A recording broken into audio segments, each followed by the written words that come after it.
Hey y'all, happy Thursday. Welcome to another What Else is Going On, aka We Go podcast episode. I'm your girl, your host, Taria. We are getting ready to get into the Real Housewives of Salt Lake City, season 6, episode 5, dismissed. First up, I apologize for being late because this was supposed to be out this morning already. Well, I guess it will be kind of morning. But y'all, I was so tired Tuesday. I made sure I went to work, went out doing my work, made myself go to the gym, got home before Salt Lake came on because I've been trying to watch in real time so I can make sure I stay on top of getting the reviews out the right date.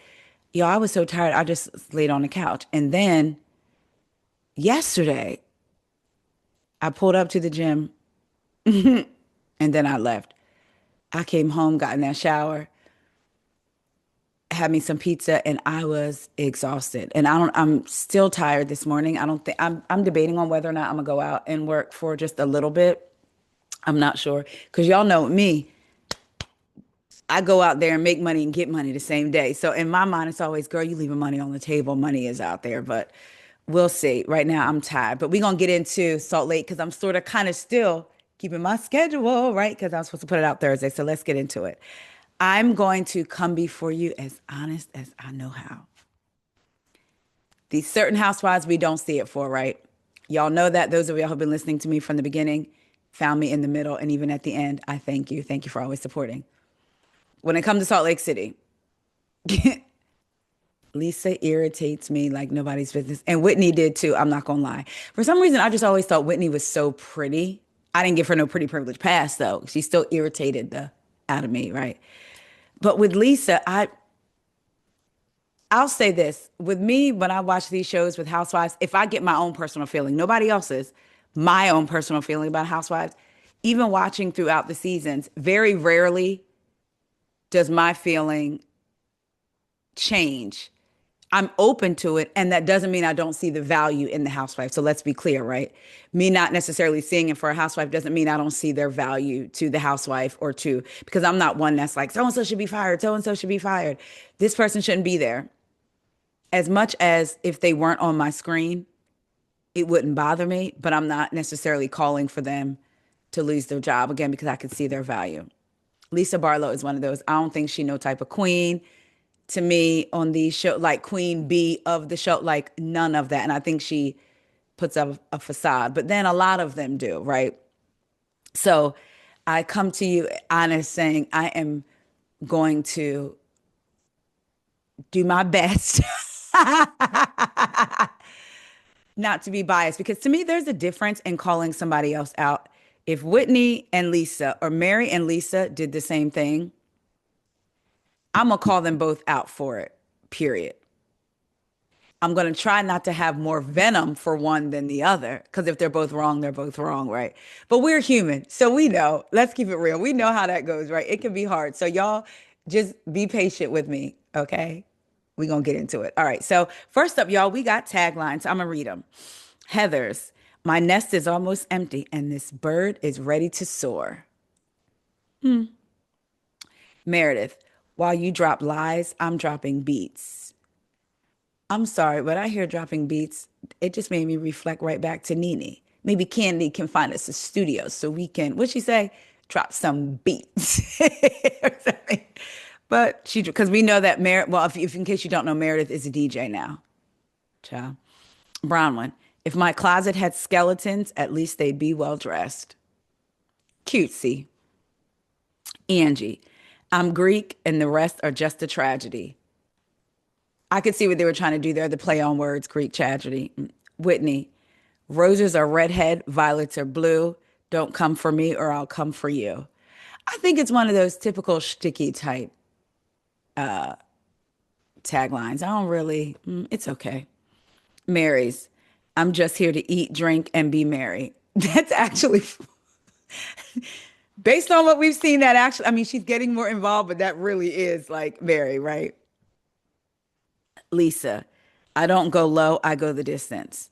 I will say, as much as I don't see it for her, because of that whole go the distance on it, I think that one was pretty good. I would have to say my favorites were between Mary and Lisa, honestly.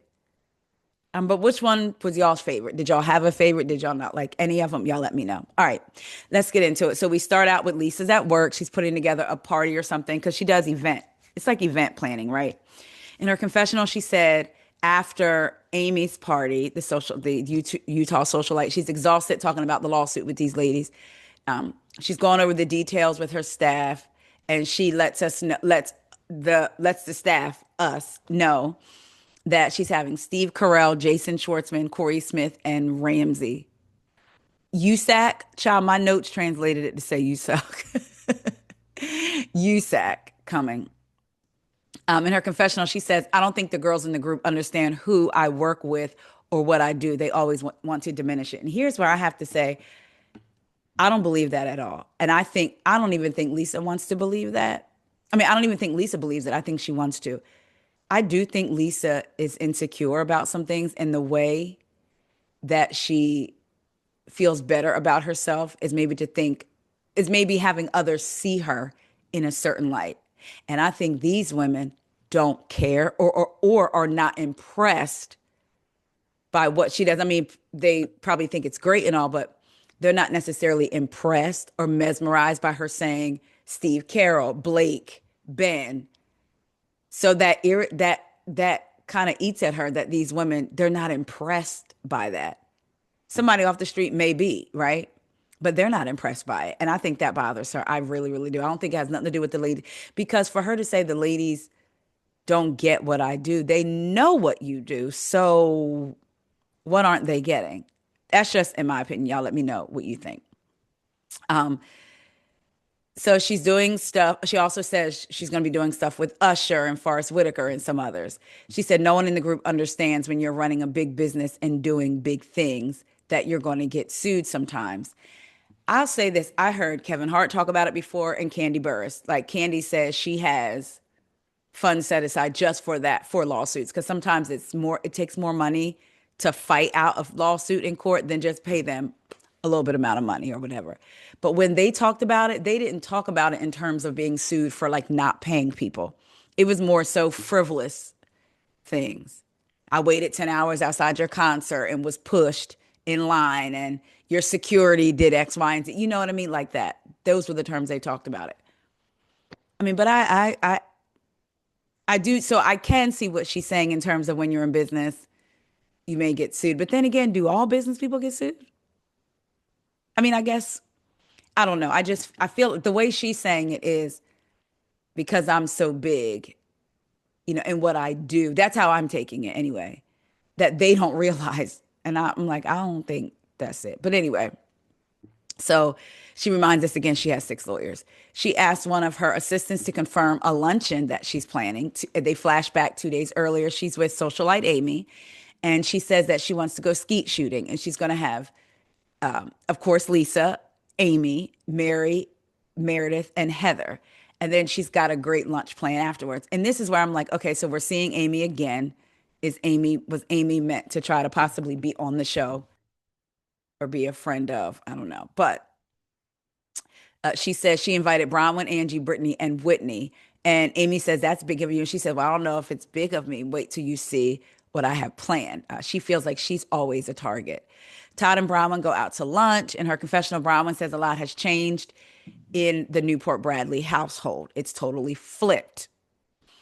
So at first, I thought when she said that, I initially thought she meant between her and Todd. But now I'm seeing as she talks more in this scene how it's flipped. She said the biggest takeaway from New York, aka the reunion, was Todd's willingness to see what people were saying about how he speaks to her, and he acknowledged it and is trying to change that. They show a flashback of him admitting that, yeah, I can be gruff, all that. She said, to be honest, Todd has changed more than her.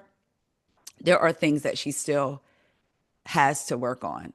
I can believe that. There was a part of me that was like, is she saying this to paint Todd in a good light? Like, see, he really is a good man, Savannah. He has his flaws, but he's taking stock of them. And so then I'm going to throw myself in like, see, he's doing this changing for me and I haven't even changed yet. And then I thought, or maybe she acknowledges that she needs changes. I know for me, I always told Corey, I'm a perfect wife.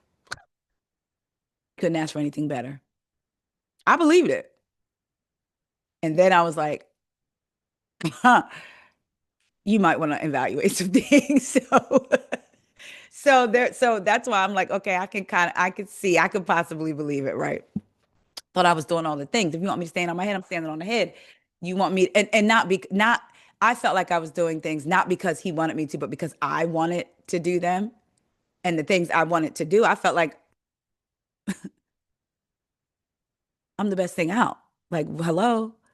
And then I had to again look at that woman in the mirror and be like, nah, sis, you got a little bit of work to do. But anyway, so again, I get what Bronwyn was saying. So they talk about their day. She starts thanking him for being there for her family. So her father has Alzheimer's and he was staying with her, but then they had to put him in a memory care facility because it's bad. And her mother had brain surgery and is recovering fine and came to stay with her. But now it looks like she's going to be there indefinitely. Todd has stepped up financially, of course, opened the house. He's changed plans. He had other plans, other things that he wanted to do, but now they have to care for her mom. And she thanks him and he kind of brushes it off, but she's like, no, I really mean it. Thank you, so much. So she says, when she talks about her dad, she says she feels really bad when he has good days and can remember her, and she doesn't want to leave. Like she wants to stay there and enjoying it versus seeing him when he's not in a good state and knowing that there's nothing she can do. Alzheimer's just sucks. It really does. I'm like, we need to be figuring out that cancer, like so many other things. Like, ugh. But anyway, so he asked her how was her talk with Meredith, and they show a flashback where she was had talked to Meredith earlier that day, and Meredith could kind of relate because Meredith went through it with her dad with Alzheimer's. And Bronwyn saying there's a lot going on. I have my mom here. I got to go visit my dad. Gwen is here. Gwen's boyfriend is here. And Meredith tells her that's probably good for you because it keeps you busy. Because it's in those quiet times when nothing's going on that you're really looking at the reality of losing someone, your father. And so you just keep busy. So Meredith said, so Todd asked about the group and I guess like basically getting into the Lisa of it all. And Brahma says she actually talked to Meredith about Lisa. And it was interesting hearing Meredith's part of the conversation about Lisa and what she experienced with Lisa. Now, Bravo didn't show that. So I'm wondering if we're going to get that in a flashback later. I don't know, but because they didn't show that part of it. Todd said, I don't know why you want to be bothered with her at all, talking about Lisa. Brahma said, it bothers me when people don't like me. Todd said, there's a lot of people that don't like you. And she was like, what? A lot of people don't like me? He said, yeah, look at your Facebook stuff. Brahma was like, first of all, it's Instagram. But she said, you're right. People do leave mean comments. Todd said, let it go and walk away. Brahma said, her problem is she can't. She overthinks it and wants to fix it. Todd said, all the things that she's written about you and had written about you, that stuff is unforgivable. And Bronwyn said, but how do I get to a place where she can dislike me out loud and I'm okay with it and it doesn't make me crazy? Todd said, I doubt you will. And Bronwyn said, well, that was helpful. Next scene was very touching. Angie goes to visit her dad in her confessional. She said her first call in the morning is her dad. Her last call is to her dad at night. He's 89. He likes to plant flowers and she's grateful. She loves to see the flowers bloom because every year roses bloom. That means she's got another year with her dad. He brings out pictures of his earlier life. Some of them she has not seen. And she says, you look really serious in all these pictures. And he says there was nothing in life to smile about. It was cold. There was war. They didn't have things. They talk about the Germans invading their village and how it wasn't a fair fight. And Angie in her confessional says, sometimes my biggest concern is microneedling for the next event or party. But when my dad talks about what he went through, it brings things into perspective. And she's been learning about his life and what he endured over the years. Like when they were little, she said he kept them from knowing how hard life was. So she gets really emotional and talks about how much she loves her Greek heritage. And when she goes to Greece and goes to Crete, her dad lived there. She didn't, but she still feels like it's her home. And she wants that same thing for Electra. She wants Electra to feel just as connected to it as she is. So now we're home with Bronwyn and her mom. Her mom is doing a crossword puzzle.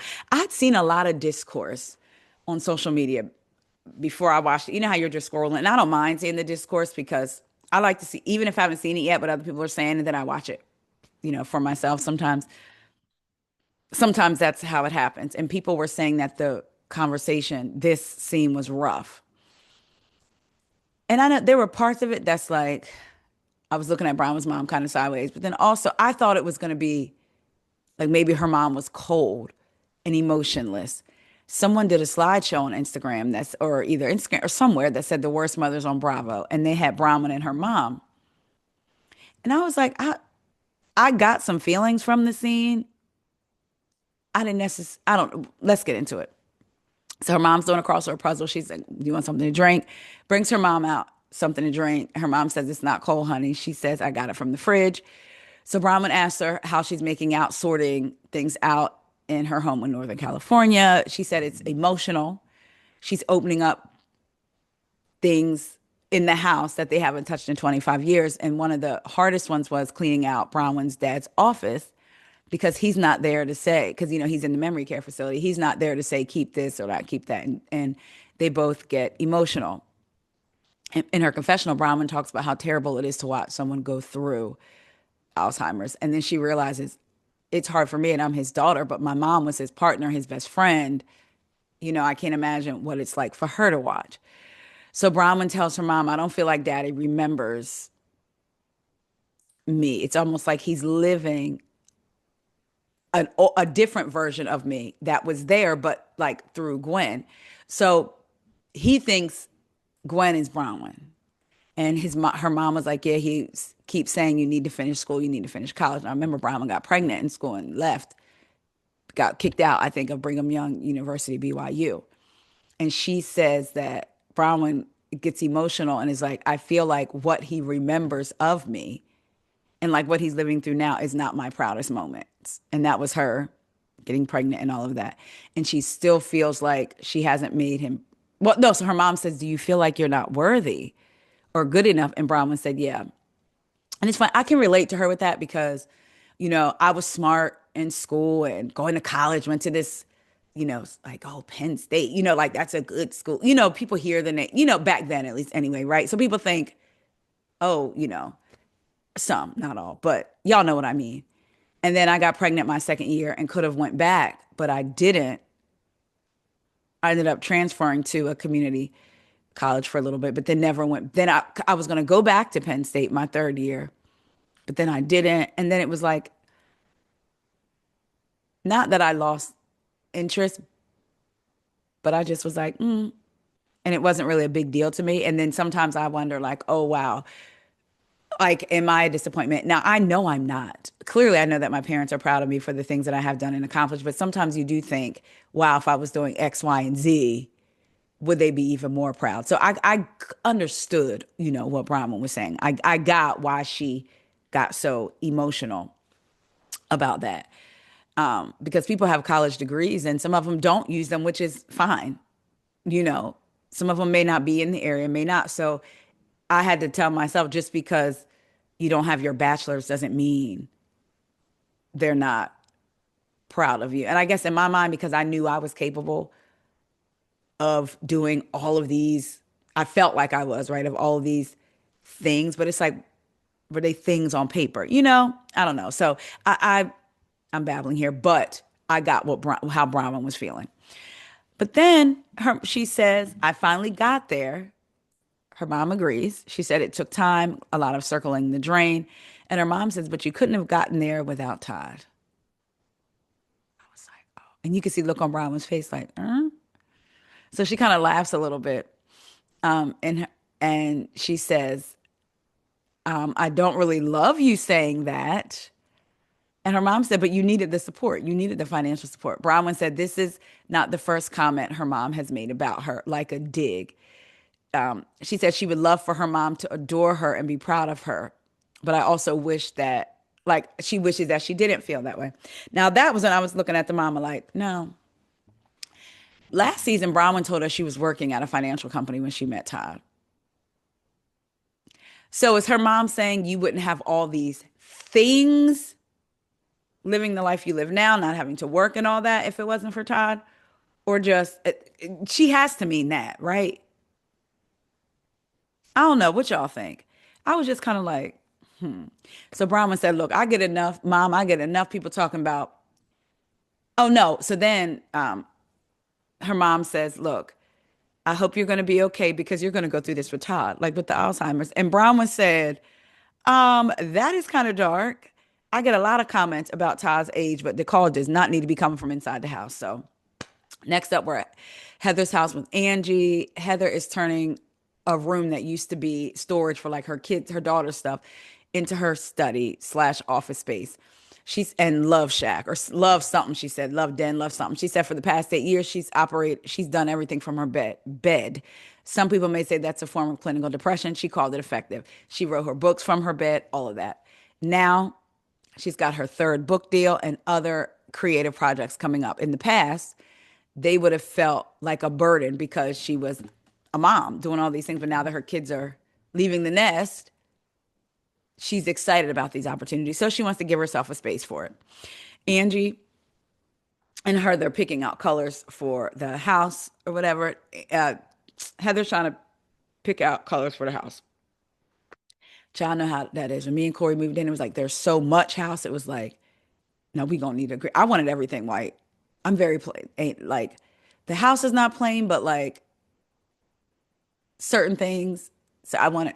He was like, "Can we at least get like a eggshell, like a cream throughout the house, certain rooms?" So I had to. So the decisions of figuring out how to paint or what colors to paint sometimes is like, So, and we should have did what Heather did. I didn't want to do that. I just wanted to look at a paint and make the decision and not do patch testing. But it was smart. So Angie says her house is white. Heather says so is mine.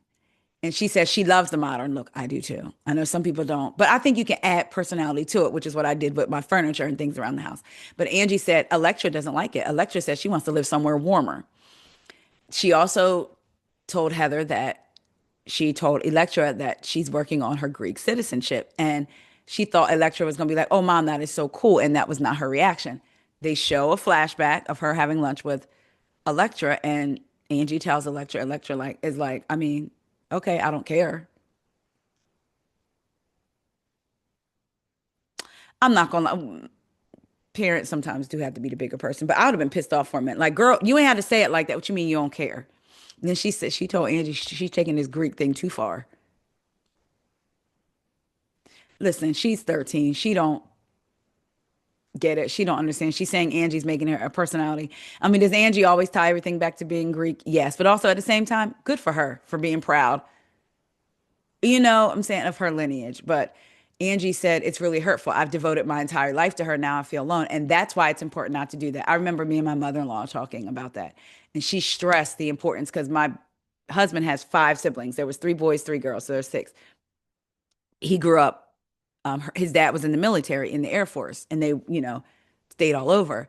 And no matter what, his mom and his dad had a date night. And she told me his dad implemented that. They were always going to have a date night. So she was telling me, yes, of course, be there, be supportive, involved in your kids, but make sure you still maintain a life for you and for you and your partner.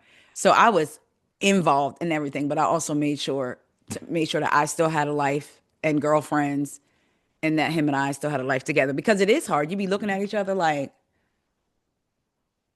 what? And I had a girlfriend of mine that told me the exact same thing. Her kids, she had two boys, I mean, two girls and a boy like me, and they were all hers were a little bit older than mine. So she would give me a lot of good parenting advice. And she would say, girl, I'll never forget. She told me the story of, she was just into motherhood, into motherhood, into motherhood. And one day her husband took her to the mall while the kids were little and said, go shopping, get whatever you want. Ain't no budget. Just do whatever. I'm going to take the kids. We're going to go walk around. She said, I started crying in the middle of the mall because she said, I know what I like. What's my favorite color? What's my favorite food? Is it French fries? Because the kids like French fries. Is it nuggets? She didn't know who she was. And she was like, you don't want to get to that point. So I understood what Angie was saying. So, it's important for us mothers to not lose ourselves in our children. I feel like it's hard to remember the balance, but as long as we are trying, because listen, sometimes you do forget, right?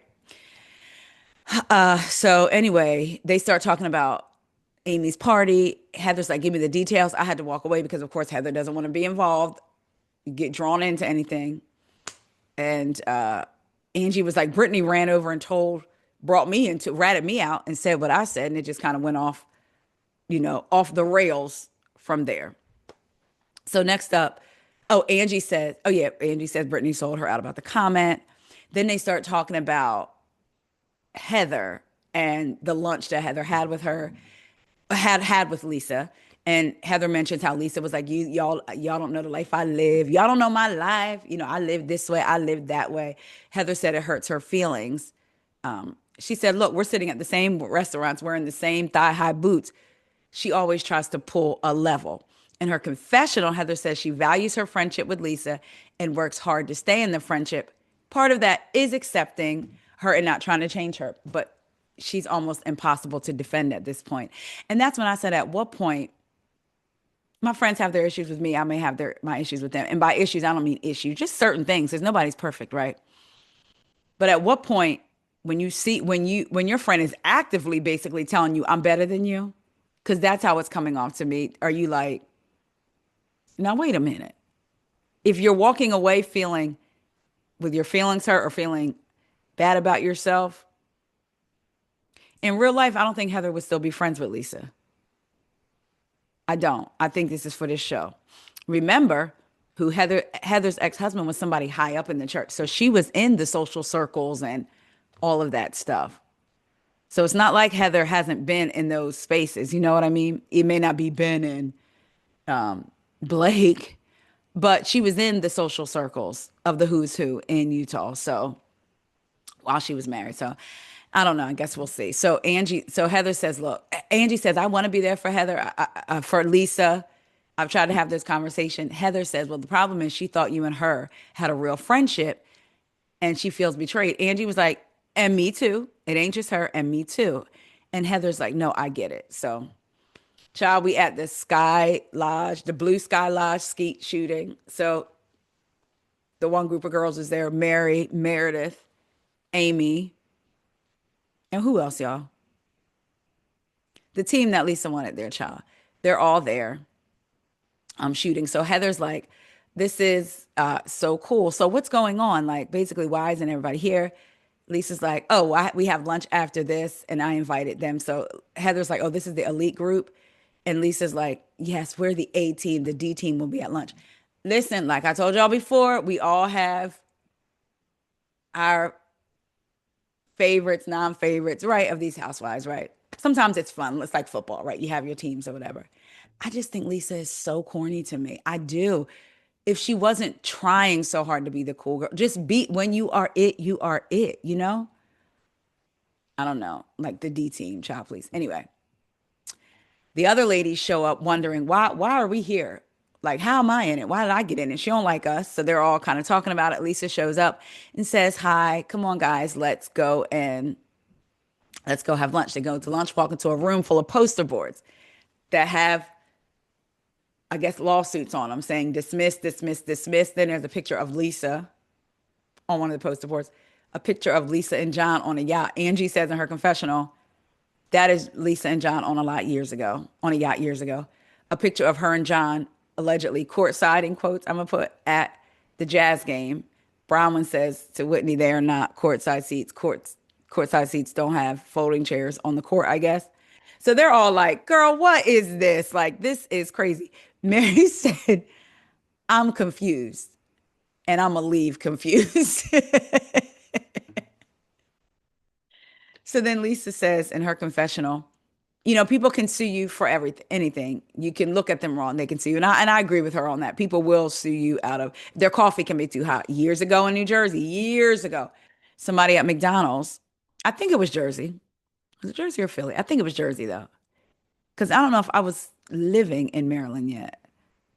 So that was a long time ago. But basically somebody sued McDonald's because their coffee was hot and it spilled on them. I don't know if the lid wasn't on top. They sued and they won. So Then she said they could think that you have too many Chanel bags and feel like they should have some too and sue you. So she gets there. She said, surprise, today is all about me and all the things people like to discuss about me. She brings up the camp day, said things were said about me. So I decided to dedicate a day for y'all to get clarity. So Angie said, all of this, like, is to prove what? Like, you invited us here for this? And Lisa said, yeah, I did. I did. Who, Whitney said, because they have menus. Whitney said, we've already read it. I said, come on, Whitney. She said, that's how we know about it. Like, we read about it. So, and Lisa said, but you didn't spend the extra $25 to get dismissals. This will come into play later. You didn't spend the extra $25 to get the dismissals. Whitney said, what does this clarify? So Lisa says, dismiss, dismiss, dismiss. Bronwin said, dismiss like you paid them, or Lisa said, dismiss because it's none of your effing business. So here's the thing. I'm reading facts. They're not saying you're guilty. They're saying the facts are you were sued by this person for this person for that.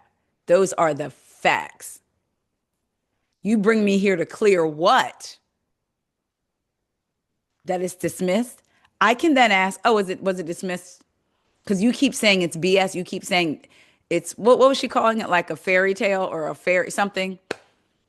So, oh, okay. These are all BS and lies. So is that why it was dismissed? Or was it dismissed because you paid the people?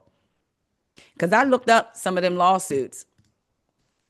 And one of them, it makes me wonder, like she had one lawsuit. If I heard someone say the Bravo docket breaks them down really well. One was out of the time frame to sue. They waited too long.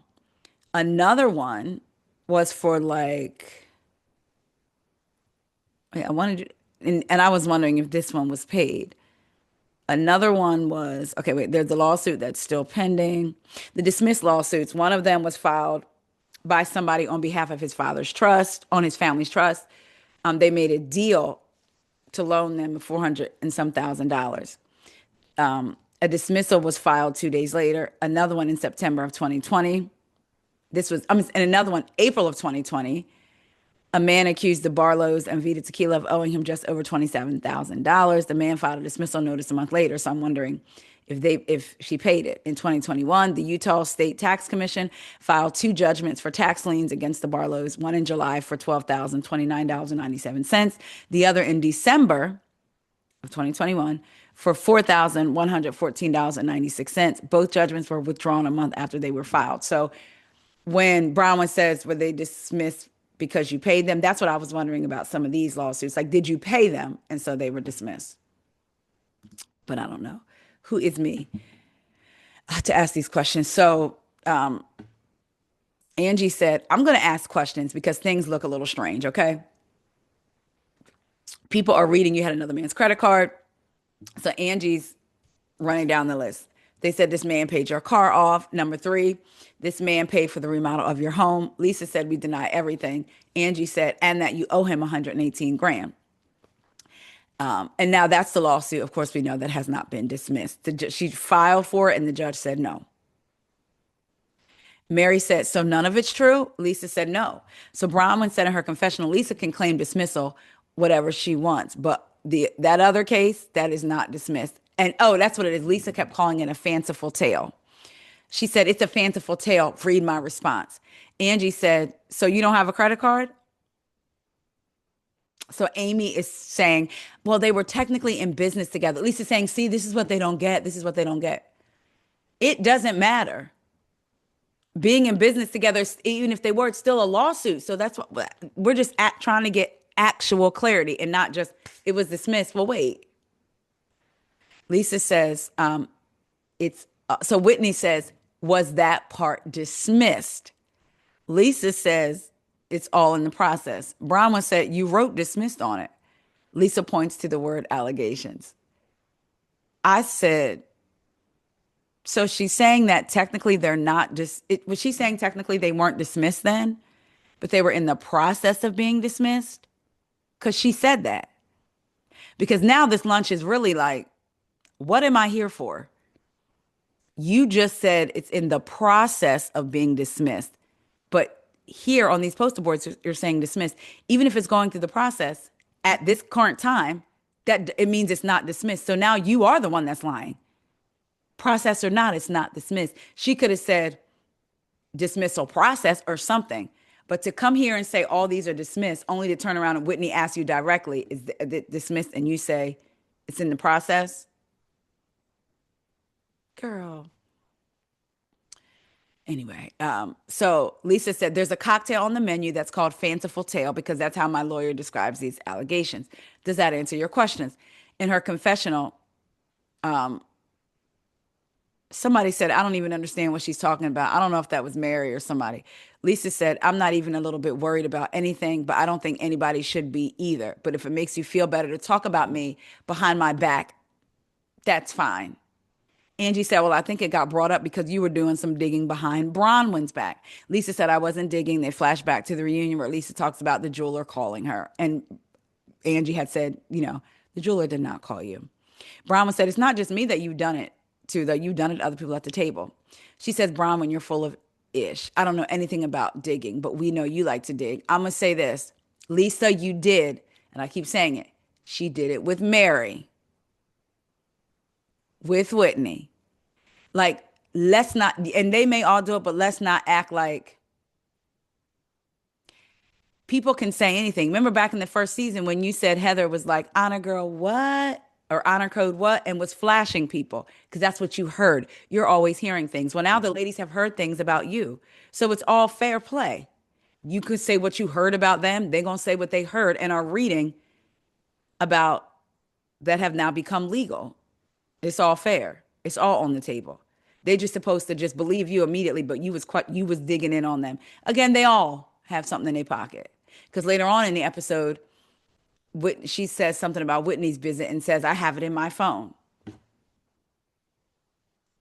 So you know better than them if that's the case, right? But anyway, Bronwyn says,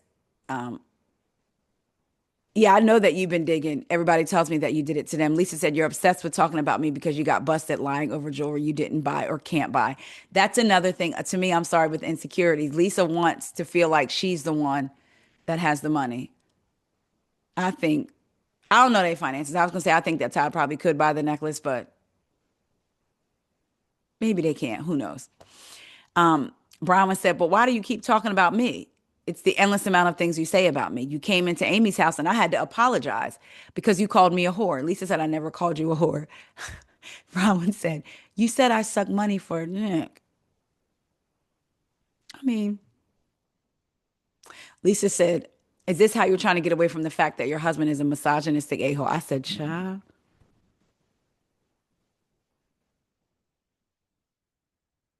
Mm-mm-mm. Whew. Bronwyn says the misogynist at the table is you saying I suck D for money. That's misogynist. I said, get her, Jade. That is female on female BS, and you know it. So then Lisa, because you know when Lisa's losing, we're not when Lisa feels, I feel like no, let me take that back. She tries to raise her voice to prove her point, like as if she's not lying. She says, listen, honey, honey, honey. The only reason you brought this up is because you got busted lying. Bronwyn said, I explained all that to them on the camping trip. You chose not to come. Lisa said, I was with Ben Affleck and Blake Lively in Anna Kendrick's movie premiere. Bronwyn was eating. She said, oh God. And Mary started laughing. They were like, child, we don't care nothing about that. Heather said, look, none of that stuff matters. What matters is that we were all on a trip and Bronwyn dropped a lot of facts. I'm glad she said that. Facts. Because they are facts. So I caught that. I was like, oh, really? Okay. She said Bronwyn dropped a lot of facts about Lisa that you're now wanting to have a lunch to what? Clarify. So let's talk about it. I said, all right, Heather, I'm with you and I'm with you on that one. None of that is important. We were on the camping trip. Bronwyn brought facts to us. You're now having a luncheon to clarify it, right? So let's get to clarifying. Lisa said, well, let's clarify. Dismiss, dismiss, dismiss. And I have a lawsuit right now that absolutely has no merit to it. Bronwyn said, look, I hope it's not true. Okay. I hope you clear it up. I don't want it to be the case. Lisa said, I want to clear this up. All of these things are happening. Yes, did I get sued? Yes. And I'll probably get sued in the future. But is there merit to it? No. Can anybody sue for anything? Yes. Right? She says, do I have money? Yes. Do I love my business? Yes. Am I proud of what I accomplished? Yes. Do I factor my receivables? 100%. Y'all can't see me, but I'm doing cheerleading moves. That's what it took me in the mind of. In her confessional, Whitney said she's just completely unhinged. Now we're talking about factoring. I can't even say she's a train that went off the rails. She's derailed. I said, well, isn't okay. Angie says, I thought I was invited to a ladies' luncheon and I feel like I'm going to be taking a quiz later. So Bronwin is laughing. Lisa said, what are you hoping to gain from talking bad about me? I love how Mary made it very clear. It wasn't just because Lisa was talking directly to Angie. Mary said it wasn't just Angie, it was all of us. Lisa ain't paid that no mind, which I'm wondering, did it happen like that or did they just not show? But it looked like she ain't pay it no mind. So Lisa says again to Angie, what are you hoping to gain? Angie says, what were you hoping to gain from this? Lisa said, what was your objective? Angie said, number one, I've watched you talk about people's businesses. Lisa said, no, you haven't. Angie said, I've watched you talk about Lisa's businesses and it's frustrating. Lisa says, you're frustrating. I would get frustrated with someone like Lisa, and I had to learn too. If I'm asking you a question and you're answering, but your answer is something that I disagree with, be quiet and let the person finish. I don't have to insert. Nope, not true. No, nope. That is like you want to wrap your hands around the person. So I get like somebody like Lisa would frustrate me because she can't just be quiet. It's like she has to, it's like just let them get it out and then do your rebuttal. So they're going back and forth. They're going back and forth. Lisa said, you're the one trying to be like Jen Shaw. Angie said, you think I want to be like Jen Shaw? Lisa said, you look like her. You have the same hair girl. Angie said, what? Same hair girl. So then Lisa corrects herself and says, not hair girl, but brow girl, eye girl, lashes girl. Angie said, my lash girl or my brow girl has been my brow girl for 14 years. She's good. And basically, every last one of y'all have used her. Mary was like, she is good. And Lisa's like, well, I've never tried her. And so then we also know that the brow girl is the one that said, Jared, Brittany's on again, off again, we don't care again. Boyfriend had been sliding into her DMs. Remember her? So the waitress in the meantime was trying to get them to order and they just going at it. And Heather's like, look, we need to order. Okay. We need to order. So Angie's like, just get to the meat and put like meat and potatoes. So Lisa says you compared me to Jen Shaw. Remember, Lisa did the same thing to Bronwin. So that's why I can't feel bad. Like, girl, you did that same thing to Bronwin online. Well, you actually said Bronwin was worse than Jen Shaw. So Angie, now your feelings are hurt because Angie compared you to Jen Shaw. How does that work? Anyway, so then they get into, oh, Meredith said there's a lot of accusations. Oh, wait, hold on, let me get it right. Whitney says, can I ask you a question? It'll help clarify a lot. If you're being accused of asking for 400,000 and we hear about it and we read about it and we're tagged in it, what are we supposed to think? Meredith, who was like Lazarus and came up after 3 days, because that's how long this lunch felt like, but it was fun, said, there's a lot of accusations about you out there, but it doesn't make them true. Whitney said, oh, now you piping up? You were silent camping. Brittany said, yeah, I was surprised that Meredith didn't speak up more because she's an attorney. Now, in Meredith's defense, Meredith did say, let's not do this behind Lisa's back. Let's do it with her. Maybe the girl thought she should have stood up more. At the same time, if y'all are determined to talk about it, what is Meredith going to say? Meredith doesn't know if what's going on is true or not. Yeah, I guess she could be like, y'all, look, we ain't get ready to talk about Lisa. But if they decided to keep talking about it, then what did they want her to do? So do y'all think Meredith could have done more to stand up for Lisa? Because I feel like at least if she hadn't have said anything, I would have been like, and she wasn't chiming in on any of the conversations about Lisa. And actually, she did chime in again and say to Heather, didn't when Lisa met with us the other day, she told us this was all BS. So, right? So Meredith is like, Stop talking. Like basically, stop talking to me. You're Brittany. I don't need nothing. I don't want to hear nothing you got to say. Brittany says to Meredith, I would have been interested in hearing your perspective because you're the only one with a law degree. Meredith said, I spoke about it legally. Maybe you need to listen. Meredith and Brittany kind of go back and forth. Meredith said, I don't want to hear the lies. You're full of it. Child, then Mary said, but you didn't stick up. You didn't stick up for your friend. Meredith said, I did. Mary said, you did not.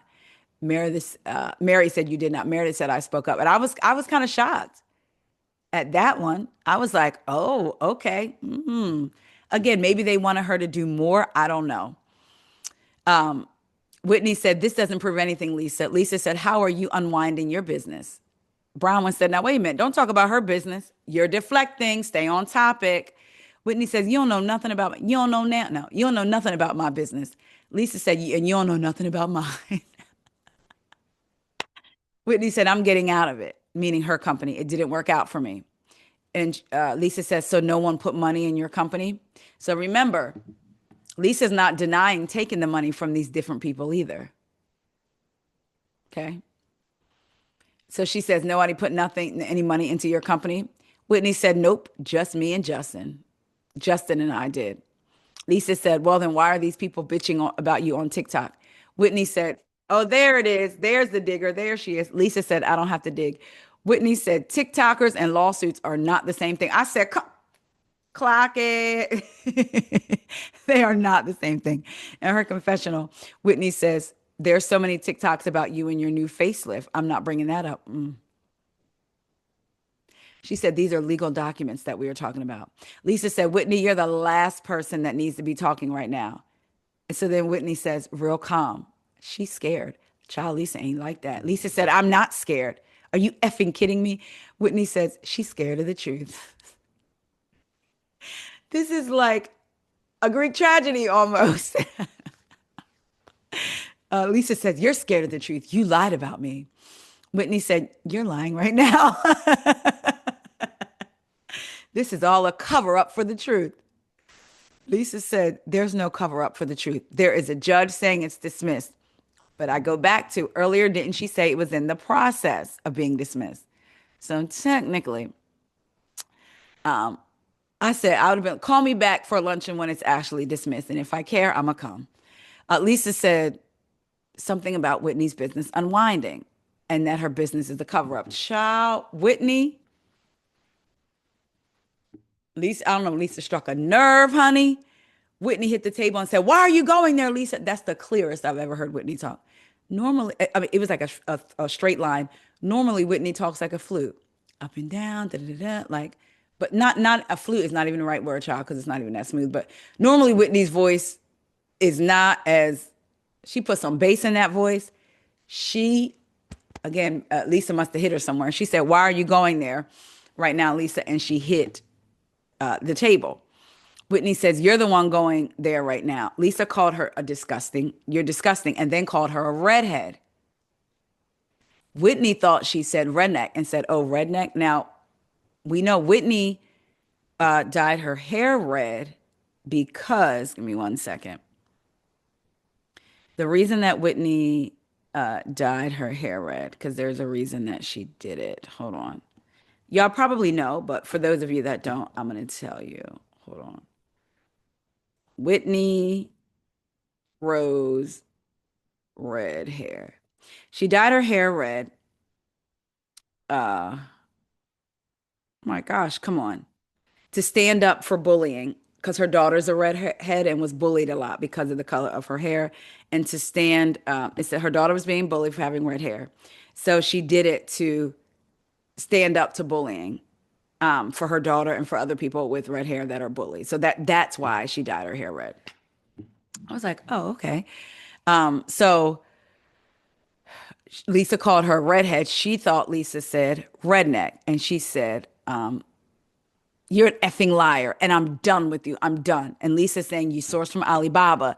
When he says, I don't source from Alibaba. And then Lisa picks up her phone and says, I have it right here. She says, I'm fighting for Wild Rose Beauty. And as a woman in business, you should effing care. Whitney said, I'm not piling on. She didn't stand up for you, pointing to Meredith. And everyone talked about it. I did not pile on. Child Whitney threw her napkin in Lisa's face. Lisa said, "Don't throw your napkin at me." Child, Whitney got up and got right behind Lisa. I said, "Now, Whitney, personal space." It's because if Lisa had to turn around and said, "Move," or snatched you, I'm just saying, because we don't know. So she got right up behind her and said, she said, "I pay off all my debts." She's paying off the people. She's paying off all of her debts. You know why? Because I have the money to do it. That's the truth. I'm not being accused of owing people money because I've paid. I said, Mary says, and then Whitney turns around and walks away. Lisa kind of like pushes her like a little bit, like her arm. Whitney walks away. And Mary says, "Whitney, sit down." Whitney says, "Mary, she triggered the ish out of me." And then she walks out and we end on a to be continued. I said, "They're back." I love Salt Lake City, the way all of these ladies work together. Again, some may not be my favorite. I love this cast right here. What did y'all think about the episode? What did y'all think about Lisa's luncheon? Like Karen's, right? Remember Karen's luncheon with no details and no food? Child. Anyway, I love this episode. I enjoyed it.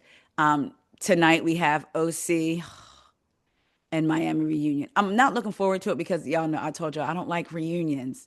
They make my stomach not up because I feel like clarity is not always got. And then OC is like, my God, they just yelling about something 12 years old. So I really, really, really enjoyed Salt Lake City. And then we have Potomac on Sunday. I love y'all so much. Please make sure you like, comment, and subscribe on the YouTube video. Also, even if you watch me, if you could go over to wherever it is you listen to your podcast, type in what else is going on, follow the podcast there, and just let the episodes download on your phone. I would greatly appreciate it. If you listen to me, if you wouldn't mind tip tapping high heels on your tippies or flats, whatever you want to wear, or sneakers, over to YouTube, type in WeGo, WEIGO podcast, and subscribe. I would appreciate that. I love y'all so much. Y'all get y'all rest because I think I'm about to take a nap and have a great day. See ya.